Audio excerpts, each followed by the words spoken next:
Welcome to the Recipe Entertainment Podcast. I am your host, Red. Now, this week, kicking off headlines, talking Doom the Dark Ages, but I'm not going to talk about it as much as I did last week. What I want to do here is celebrate its success because Doom the Dark Ages has already reached over 3 million players in record time, 7 times faster than Doom Eternal.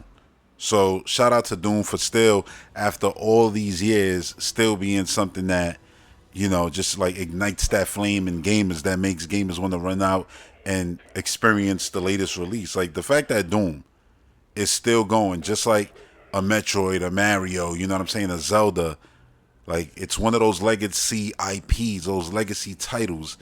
It's, incredible to see it still do its thing. And the fact that it refreshes every single time.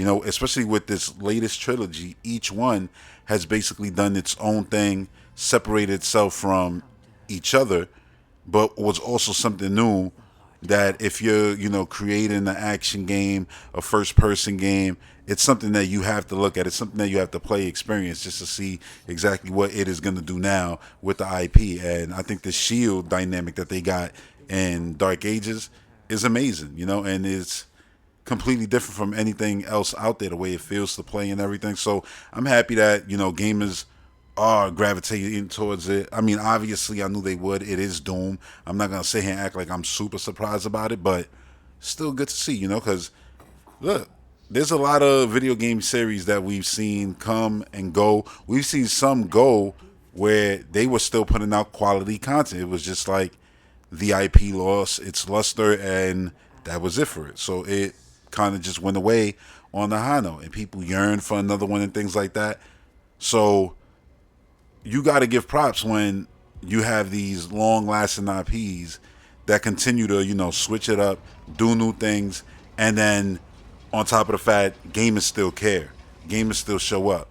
So yeah, 3 million already is incredible. And I'm sure that number is going to continue to go up in a way. And eventually when they'll get their, DLC out, that'll boost the game again. And then a Switch 2 release will boost the game again. So yeah, there's a lot of legs left to this game. And keep in mind that this isn't a multiplayer game. This is the thing that people claim that they want. Straight up single player game, and that's that super gamey, gamers game. This is that, so yeah, gamers responding to it is cool. And it just proves that you don't have to be a battle royale game in order to be a success nowadays. You can still find success. We've had proof of that already with things like Zelda, things like Elden Ring, things like, Expedition 33. Like, these games are straight up single player classic video games. And Doom the Dark Ages is right there with it, just proving that point that there's still room for great single player video games that are super gamey games, that aren't trying to be anything else but just a great video game first and foremost. And I know Expedition has a lot of cinematics and story, but to the genre RPG, like I saw the overall of that game, I didn't know it did the old school, pop out Dragon Quest style, or even Zelda 2, you know what I'm saying? Like Adventure Link, like you would, have the overworld, and back in the day they would do that. You go from this town to that town, but the overworld, it was something where it was like a small thing basically, and it was like, yeah, you're traversing these big spaces, but obviously in the game it's like these little tiny things, and it's like you're a dot going from this little I don't know, a little house marker to another house marker, but that was like, yo, you was traversing lands. The fact that they still have that in this game is really cool. And then the cinematics in that game, I look at it like all those games, like, Chrono Trigger and all that, they were known for exactly that, the story and all that. You don't know how many times I heard people say, yo, Final Fantasy 3 made me cry, So, yeah, that's always been a thing with RPGs. They just took that, and the same way graphics go up, they took that narrative development up. But that's a gamey-ass game, too. So, yeah, single-player games still doing their damn thing. It's awesome to see. And, yeah, with that, let's move now to the next headline. Like I said, I wasn't going to spend too much time talking about Doom, but before we move on, I just remembered that they updated the game this week. So what they did was made the difficulty a little bit more difficult You know, so the more difficulties have been made more difficult. I guess they were, a bit too easy. So yeah, they've adjusted that. Now I played last when you saw in the stream, so the update wasn't applied.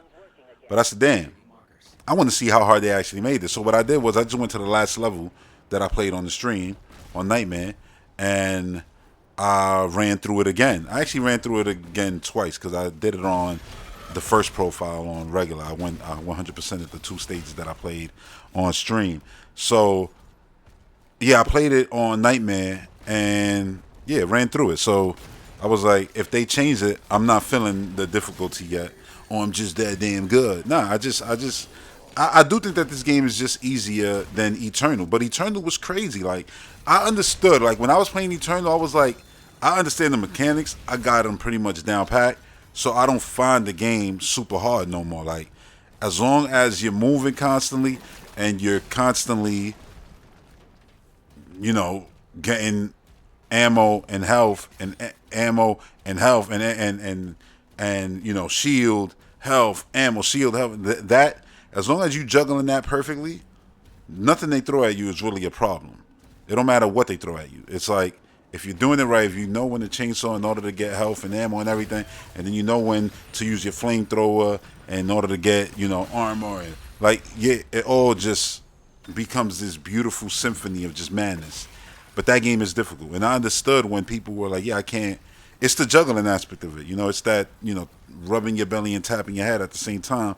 Doom Eternal is kind of that, and then you throw in the platforming, the double jump, the dashing, and it gets kind of wild. Where this one, I feel like they kept the depth, but they just changed it with the shield, and they gave a way for you to parry a lot more, not be so vulnerable. I guess that's and not have to be dodging it out the way a lot. Even though you're still doing that in this game, and obviously on the higher difficulties like Nightmare and Ultraviolence, yeah, it gets crazy, but it still doesn't get to the point so far that Eternal did, let alone the Ancient Gods 1 and 2 DLCs. And I don't think that's a bad thing, because I'm not one who chases like, oh, difficulty, a game needs to be crazy hard. Like, look, I'm playing this right now, for example. Like I said, I ain't gonna spend too much time on this, but I'm gonna take this as an opportunity to just, like last week I used it to talk about Halo. I'm gonna take this opportunity to talk about Metroid. Like, I look at Prime 4, right? And I've still looked at gameplay of Prime 4 since starting Doom. It's not like, oh, I just played Doom and the footage of Prime 4 from Treehouse and stuff like that. I haven't looked at that in weeks. Like, nah. I literally looked at that almost every other day since I've been playing Doom.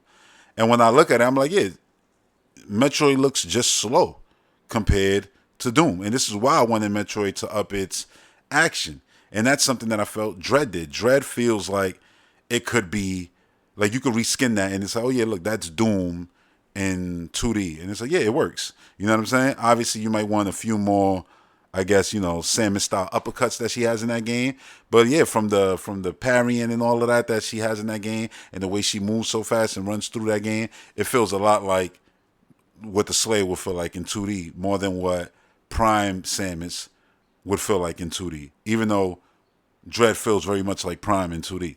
It's a weird thing because it's like it feels like it in setting and the way it captures things and its cinematic and the coolness of Samus in that game. But the action leans way more towards, Doom trilogy than it does to the Metroid Prime trilogy, if you get what I'm saying. So I look at that and I'm like, they're just different games. You know what I'm saying? Like, Samus is going to be more stop, methodical, puzzles, things to do in the room in order to unlock access, different doors, beams in order to access those doors, world traversal, so you're jumping through this and that, and then potentially time, and things like that. So that's going to add a whole different layer to what Metroid Prime is, But the action, it's just slower looking compared to something like Doom. Almost you can say it feels dated, and it does, because that's a lot of the complaints. Like when I'm sitting there and I'm saying, oh, the game looks awesome, I've noticed the folks who come into those videos and go, it looks like the same shit. And it's like, well, yeah, we wanted another Prime game. We've been wanting one since 2007.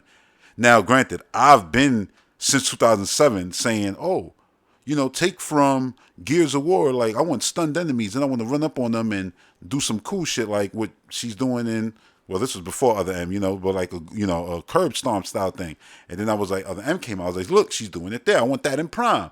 And then Doom would come out, and then Glory Kills would be the name of that thing that I was describing. And yeah, I don't see us getting Glory Kills, but should Samus have them? Absolutely. Was that the coolest aspect of Metroid Other M, the way that she actually fought things and the way she looked while doing it? Yes, absolutely. That was literally the only cool thing about that game. And yeah, like Prime 4 isn't doing that from what we've seen so far. Like I said, we don't know what the psychic abilities are going to do. We don't know if those are play into action. We've seen it play into action, and using the heat-seeking missiles basically to control them and stuff like that. And that kind of teased like the potential of being able to, in my mind, like, force, pull, push things. Like, you can do that. And that would be nothing new to first-person games. There's been games that have done that a million times, but it would still be cool to add that gameplay element to Samus, just to add layers to her gameplay. It's what I loved about, Prime 3, is the fact that you had your ability to throw out your grapple beam and pull shields off enemies and things like that. That gave it just that other added element to it. And it was like, yeah, that other arm wasn't just not doing anything, just holding on to the cannon. It was actually useful for more than just, steadying Samus's aim, which was nice, And then now you got in the 2D game, Samus doing uppercuts with the arm cannon. That's amazing. So, yeah, I just look at it like the natural progression would be to make Samus just fight a lot more, be more badass in the Prime games. Like, that's something that I wanted, because obviously I didn't want the same game from 2007. I want everything that Metroid Prime is, and then some. I want new ideas, new people, new creators, like, to put their spin on that, their touch on that. And then obviously there's been plenty of games that we've played, in between, since 2007 to 2025, when we're supposed to be playing Metroid Prime 4 finally. So from 2007 to 2025, so many games. I mean, the Half-Life series you could go, the Doom games. But yeah, like obviously you had things like aiming down sight became way more normalized due to, Call of Duty and stuff like that.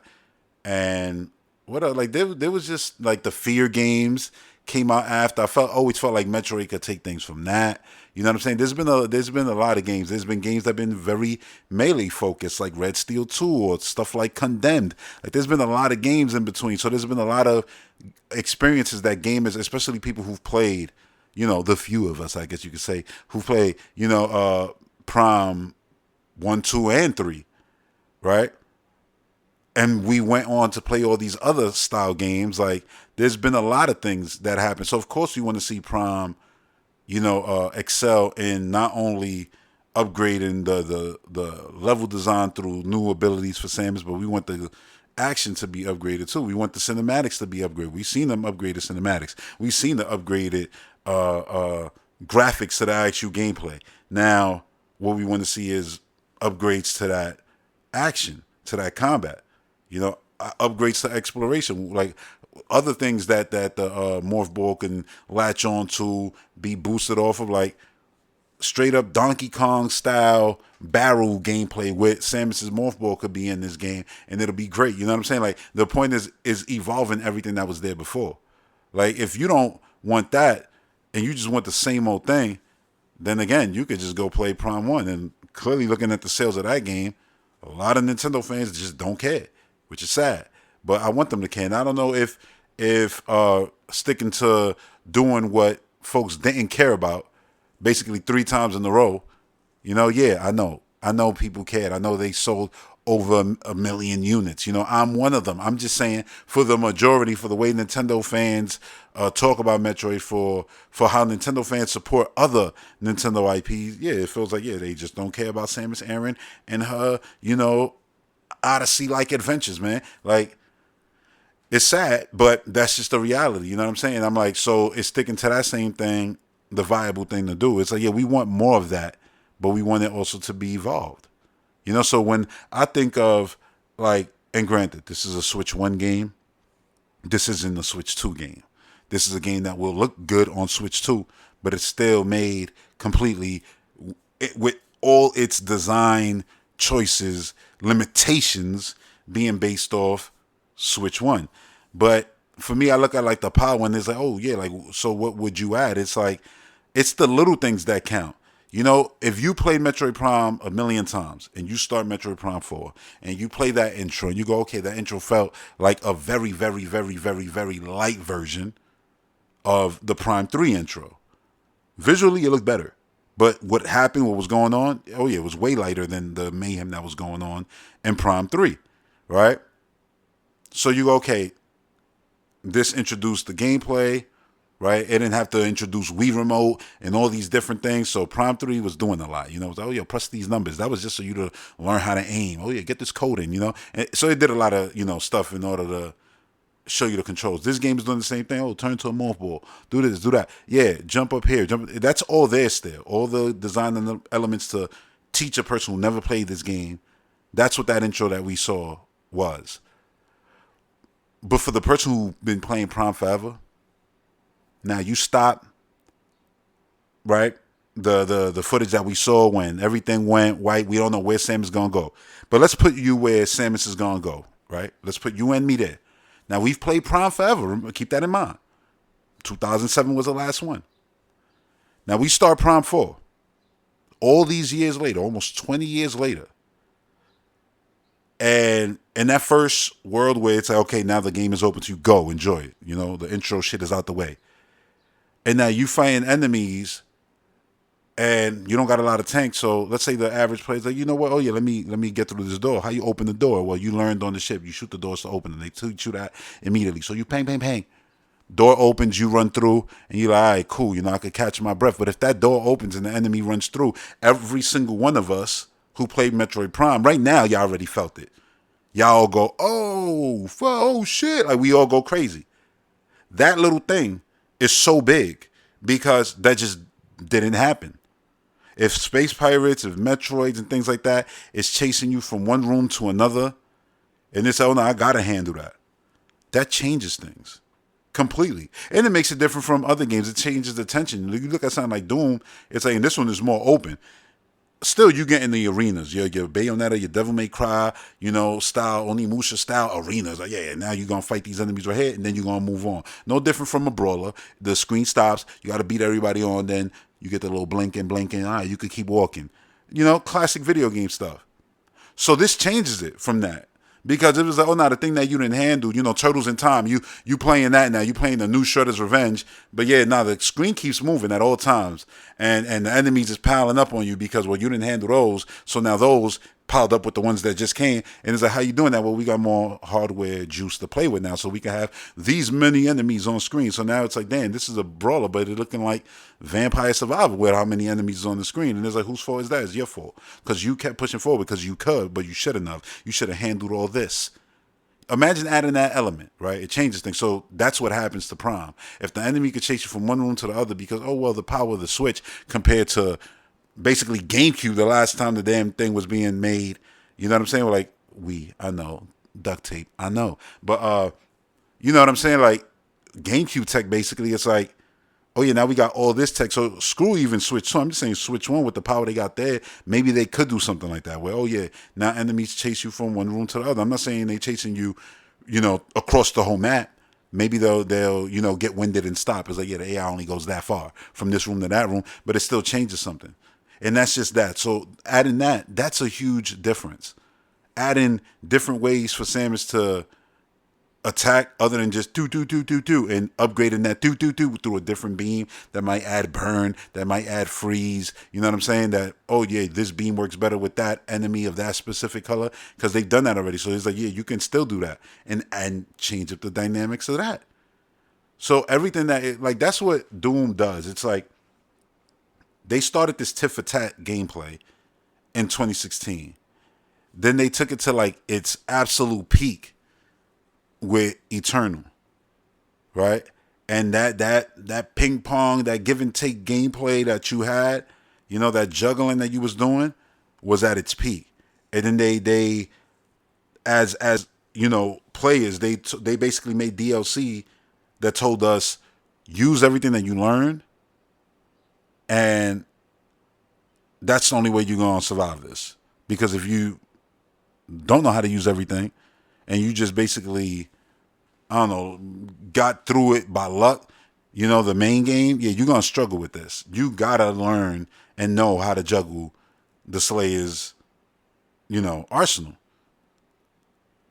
And then Dark Ages basically just completely flipped that again and added more, oh yeah, now you can deflect and things like that, and added different dynamics. So it's like, oh, okay, here comes this enemy.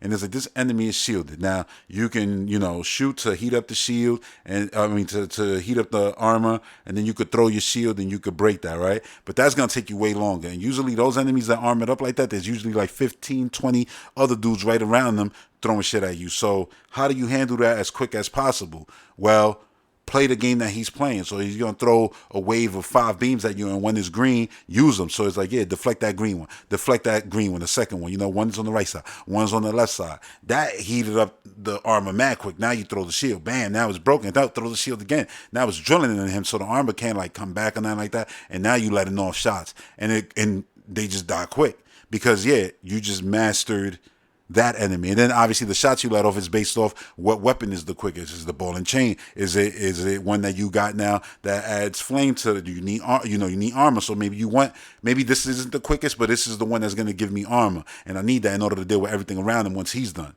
I just decided to take him out first. So all these decisions that you make become gameplay elements. It's weird to describe, but that's what happens. And it's like, of course I want some of that in Prime. And Prime it had seeds of that already with the color-coded enemies. So it's like, yeah, you can already do that. And obviously Doom showed that you could take that to the next level. Because while things aren't like, yeah, there's things that are color-coded to let you know, like, okay, purple, you could finish him. Or in other games it was orange and you could do a glory kill. But you have your different things in this game, right? To know when you can parry. Oh, look, the attack is coming, it's green, so I can parry. The attack is coming and it's, a specific color. It's like, no, run, And this is nothing specific to Doom, like many games do this, you know what I'm saying? And I can even bring up South of Midnight, which I'm currently playing right now, and in that game, when you see an enemy go yellow, it's like, yeah, run, because you're not going to be able to do it. At least that I know of, I don't know how to block anything yellow. So I just run, get out the way, you know what I'm saying? And then do what I got to do. And then you got your elements of how do you attack. When you getting swarmed, they get like swarmed by enemies and swarmed by them from all direction. That's when your strategy comes on. Okay, let me take. Then you got to pick which one of these guys is the one that can help me the most. Because I could take one and basically put them under my control, and they'll help me during this battle. So then you strategize. Okay, yeah, this one is strong, and then this one starts, defeating the little guys. You going after the big guy. You might take out the big guy. That enemy that you got under your control took out a bunch of the small ones, and then you just finish him off. So it's like strategy in that. And again, then the colors and things like that, you got to know when, and obviously cooldowns of things like that. Like, yeah, I want that stuff in Metroid because it's kind of already been there, and I feel like Dread added a lot of that to it. And Samus just like the actiony parts of Metroid becoming more actiony is okay. Like I said this about Halo last week, and I'm gonna say it about Metroid too. And it's the same thing with the fans. And I don't care because, listen, I'm a fan of these things, so I have all the right to say it because I'm just as big as a fan as anybody else. So whatever I said about Halo, I said that not from someone who's just sitting there hating on Halo. This is coming from somebody that whatever the next Halo is, I'm gonna be playing that because I've played all of them. You know what I'm saying? Whatever the next Metroid game is, I'm going to be playing it because I played all of them. That's my series. You know what I mean? So I'm saying this straight up. Is like Metroid's like the best advice I could give Metroid as an IP, and that goes obviously. Metroid isn't a person, but to the people who work on it, to the Metroid IP, is stop listening to the million people who went out and bought Metroid because they actually wanted Metroid. Stop listening to the 500,000 people who only picked it up because it was the latest thing, but they didn't even play it. They don't really play the series. They were just, in the hype of, oh, this is the next cool Nintendo thing to pick up. So I bought that.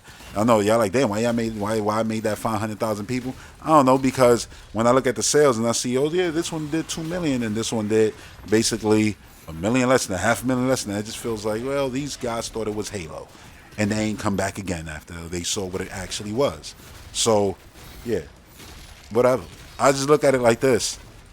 Stop making Metroid games for me and start making Metroid games for people who were born after the year 2000.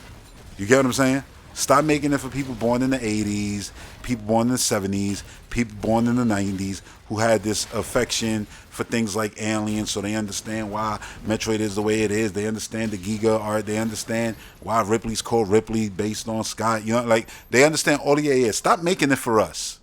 I'm not saying don't consider us, of course, because if you don't consider us, then it's not going to be Metroid. You know what I'm saying? I'm not saying go and make Metroid Pinball.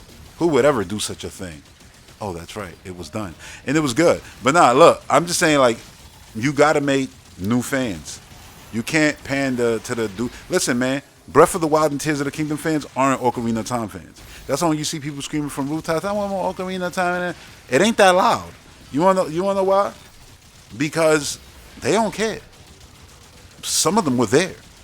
They didn't care then. Some of them were there when it was remastered on the 80 million selling 3DS, a system that they had. And you know what they did? They didn't care. You know when they did care about Zelda? When Zelda said, open your eyes. They said, yeah, that's the one. That world right there, that's the one. And that could bother you as a Zelda fan.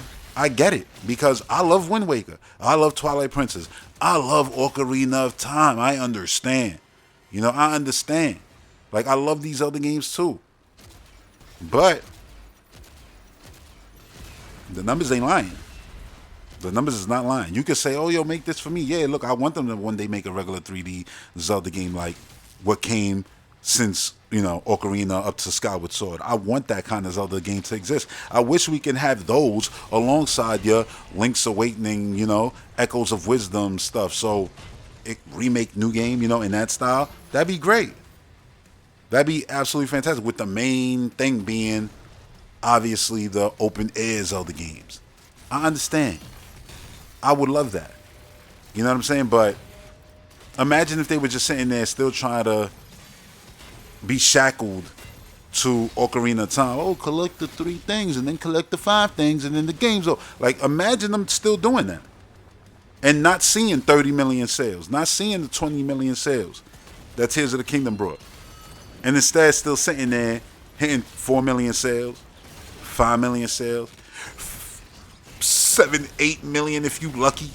Not seeing 10 million, like, unless you count, oh no, but if you count this one, that one, this bundle, that one that was given away for free, and this version and that re-release and that, like, come on, man. You count like 17 versions, the GameCube disc of Ocarina of Time, all these things, you adding everything up to make it like, yo, Ocarina of Time is like a 20 million seller if you do the math. Like, if you sold 20 million in 20 years, you ain't do good. You know what I mean? Like, straight up. But anyway, and it wouldn't even be 20 years. It'd be way more than that. So, yeah, it's one of those things where it's like, it's not to be harsh. It's just a reality. You got to do new things. Look, at some point, guys, listen close. At some point, Donkey Kong got to look different. At some point, hear me out. At some point, Mario is going to have to grind, bounce off walls, glide, wave race style, swim on water, and be Forza Light. Because those changes equal, wow, whoa. I want to play that because it's the thing that I love, but it's so much more. And it's things that I didn't even know I wanted within my IP, within my favorite game series, or whatever the case may be. Sometimes you got to do that thing that the audience might not even know they want, but then they see it and they go, wow, that's amazing. And I've noticed that the game series that live the longest, that grow and become the craziest, a successful series that we look back on and go, oh man, this game been around since the 80s. You know what I mean? Since the 90s. And it's still here kicking. It's the ones that truly do change. And Metroid Prime, just to be clear, Metroid Prime was change. It was that needed change. And at a point, it was the best selling in the series. And funny enough, now the best selling is one that changed a lot. And yet a lot of people go, oh, no. That's not my Metroid. I don't like the enemy sections. Oh, they told you too much stuff on the map. Oh, the exploration wasn't as good as Super. Yeah.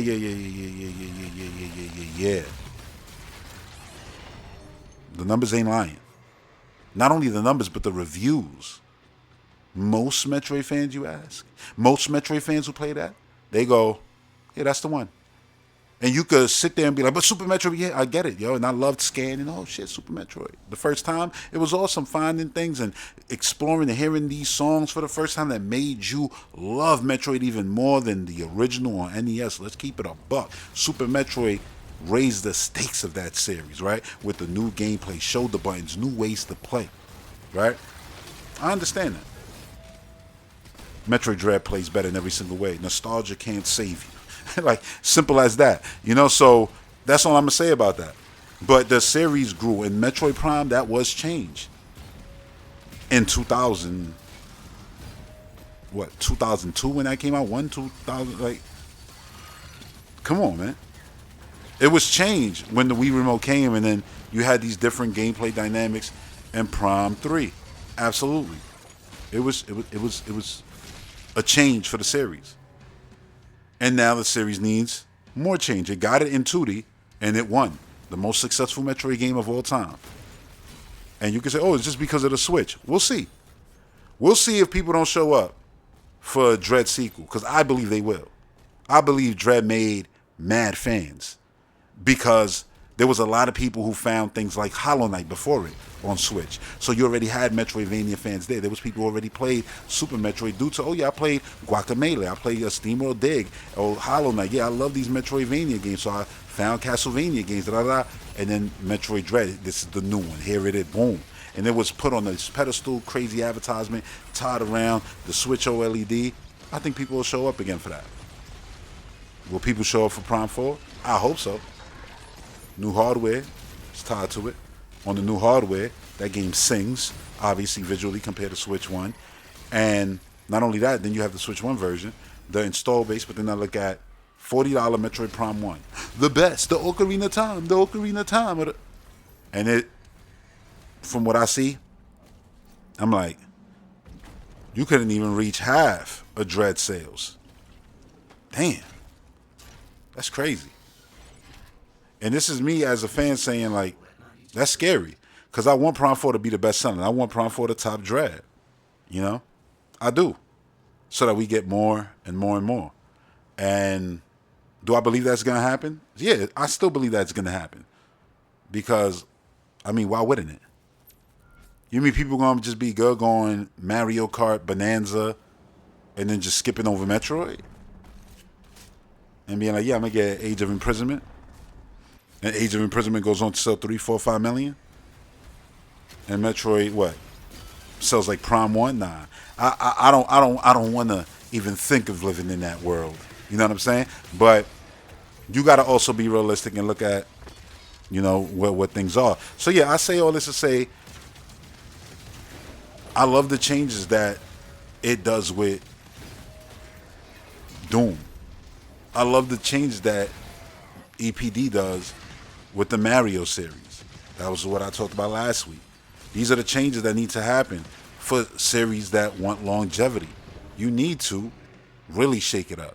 Not like, oh yeah, we did this little thing, but we were shackled by everything else because we didn't want to do too much, because then, we didn't want to alienate our audience. And I get it, because the internet is this crazy thing. Once everybody starts saying, yeah, it's bad, even if they didn't even touch the game, just all based off, oh, it's not the thing that I wanted it to be, that can be a negative thing to a game. I get it, right? It sucks, because they can be a loud bunch. But I think if you come out with a game that's straight up fire and people playing, be like, listen, I'm going to be real honest with you. Like, I played that new Call of Duty that just came out. And I played that new Halo game. And that Call of Duty ain't fucking with Halo. Like, bro, this new Halo is like, And people are like, nah, I don't really fuck with Halo. I don't like the way that shit feel. Nah. This ain't none of that other. This is a brand new game. Like, bruh, play this. Like, grab a controller, play this shit. Get on Game Pass, play this shit, and tell me that this shit ain't fire. And then they play it, and it's like, oh, nah, this is some other shit. That's okay. People are so scared of their game feeling like some other shit, but Mario Odyssey feels like some other shit compared to Mario 64, Sunshine, Mario Galaxy, and Galaxy felt like some other shit from everything else. And Mario Wonder feels like some other shit. You know what I'm saying? Like, it's good to do that. And that's what Doom feels like. You know what I'm saying? So, yeah, Metroid needs that same thing. And I've preached this forever. This is just basically me getting some last few words before we finally get our final, push towards Prime 4 reveal of a bunch of stuff for that game and release dates and all that, and us seeing what it actually is going to be. Because I would love to be proven wrong and see a full-featured game where it's like, yeah, look, that left arm is doing work. Like, Samus pulled that enemy in, arm cannon, bow, right to his face. Like, oh, that's fire. Yeah, because she got those psychic abilities, you know what I'm saying? She pushed that wave of enemies. It was 5 enemies running down. She just blew them off this goddamn platform. All right, that's cool, you know what I'm saying? Give me some Force Unleashed in there. Why not? Force Unleashed takes from Metroid. Metroid could take from them. It's okay. It's okay. But yeah, that's just, where I'm at, man. That's my long way of saying it's okay to change. It's okay to be different. And I get that there's always going to be... The thing is, I just don't care about this fickle-ass gaming audience. You know what I'm saying? That most of the time just want to keep shit stagnant, keep shit in the past, or just hold on to that old thing. Yeah, I want that old thing back. Like, scared to just move on when it's like, yo, everything keep moving forward. Things keep changing. You changing, your game is allowed to change. You know what I'm saying? Why not? But anyway, that's just me. That's my thoughts. You can let me know what you think in the comment section. I said it was going to be as long as last week, the Doom portion. And while last week it was Doom and Halo, this week was Doom and Metroid. And yeah, it was a little bit shorter, as promised. I hope you enjoyed the excerpt you just heard from the Recipe Entertainment podcast. And if you did, make sure you like this video, hit that subscribe button, and consider hitting the link in the description and becoming a patron and listening to full episodes of the Recipe Entertainment podcast every single week. Thanks for tuning in, and I'll see you on the next one. Peace.